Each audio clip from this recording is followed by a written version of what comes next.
ఊళ్ళోకొచ్చిన ప్రతిసారి నాకు నా లైఫ్‌లో జరిగిన 2 ఇన్సిడెంట్స్ గుర్తుకొస్తా ఉంటాయి. అవి కూడా బస్సు ప్రయాణాలు. బాంబే నుంచి కరీంనగర్‌కొచ్చేటప్పుడు నేను బాంబేలో జాబ్ చేస్తుంటే అప్పుడు. బాంబేలో జాబ్ చేసినప్పుడు కరీంనగర్ కావాలని ట్రైన్‌లో కాకుండా బస్సులో వచ్చేటోళ్ళం.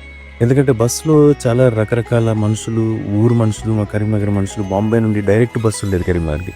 వాళ్ళు వస్తా ఉంటే వాళ్ళతో మాట్లాడడం అంతా గమ్మత్తుగా మా తెలంగాణ సంస్కృతి, ఆ ముచ్చట, ఆ మాటలు బాగా అనిపించేయి. కావాలని చెప్పి బస్సులో వచ్చేవాళ్ళం.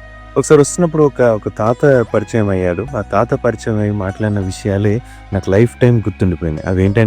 అవేంటంటే ఆ తాత ప్రతి సంవత్సరం గూడా వెళ్తా ఉంటాడంట ఊరికి. ఒక్కసారన్నా వెళ్లి రాకపోతే, ఒక వారం రోజులు ఉండి రాకపోతే అసలు మనసులో మనసు ఉండదట, ప్రాణంలో ప్రాణం ఉండదట. ఎందుకు తాత అంతా అక్కడేమన్నా ఆస్తులు కూడబెట్టినావా మరి నువ్వు?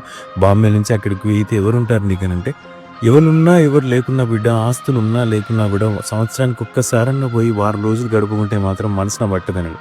ఎందుకు తాత? ఎందుకు చెప్పు నాకు అర్థమవ్వట్లేదు అంటే ఒక మాట అన్నాడు. అది నువ్వు ఊరోని లెక్క పుడితేనే అర్థమైతది బిడ్డ. ఇంకెవరికి అర్థం కాదది. ఒక్కసారి ఊరోని లెక్క పుట్టి చూడు బిడ్డ అని చెప్పిండు.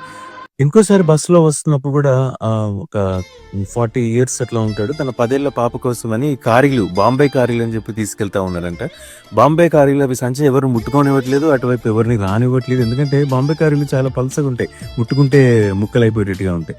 వాటిని ఎవరు ముట్టుకొనియట్లేదు. అటు సైడ్ రానియట్లేదు. ఎందుకన్నా అంతా అది ఇక్కడి నుంచి తీసుకోవాల్సింది ఎవరికి ఎక్కడికి తీసుకెళ్తున్నావు? ఎందుకు తీసుకెళ్తున్నావు? అంటే 10 ఏళ్ల పాప ఉంది. దానికోసం తీసుకెళ్తున్నానంటే ఎందుకని ఇప్పుడు కరీంనగర్‌లో కూడా దొరుకుతాయి కదా బోలెడన్ని అన్నా నేను. కరీంనగర్‌లో దొరికితే బరాబరే గానీ, నేనక్కడికి తీసుకెళ్ళిన తర్వాత మా పాప వారం రోజులు వాళ్ళ దోస్తులకి చెప్పుకుంటది. మా నాన్న బొంబాయి నుంచొచ్చి కారీలు తీసుకొచ్చిండు. కారీలు తీసుకొచ్చి తింటున్నాం మీ అందరికి చెప్పి వారమంతా ఆళ్ళ పిల్లలకి, వాళ్ళ చుట్టుపక్కల పిల్లలకి, వాళ్ళ దోస్తులకు చెప్తా ఉంటది. దాని సంబరం ఉంది ఇదంతా. నేను ఆ వారం రోజుల సంబరం ఆ పిల్ల ఏదైతే సంబరపడుతదో అది నేనొచ్చినంక 6 నెలల పాటు గుర్తు చేసుకుంటా. యాది చేసుకుంటా తమ్మి. అది పిల్లల కోసం మనం ఏమైనా చేయొచ్చని చెప్పిండు. అవి బాంబే నుంచి కరీంనగర్‌కి వస్తూ అలాంటి కారీలు తేవడం, లేకపోతే ఈ తాత ఒక్కొక్కసారి ఊరికొచ్చి ఒక్కసారైనా ఊరికొచ్చి వెళ్ళాలని మనసులో ఉండడం, ఇవన్నీ చూస్తా ఉంటే పల్లెటూరులో పుట్టడం నిజంగా అదృష్టం. మీది పల్లెటూరైతే మీది ఏ ఊరో నాకు కామెంట్ చేయండి. అండ్ వీడియో లైక్ చేయండి, షేర్ చేయండి, సబ్స్క్రైబ్ చేయండి. మర్చిపోవద్దు. Thank you all. This is Challa Sridhar Reddy.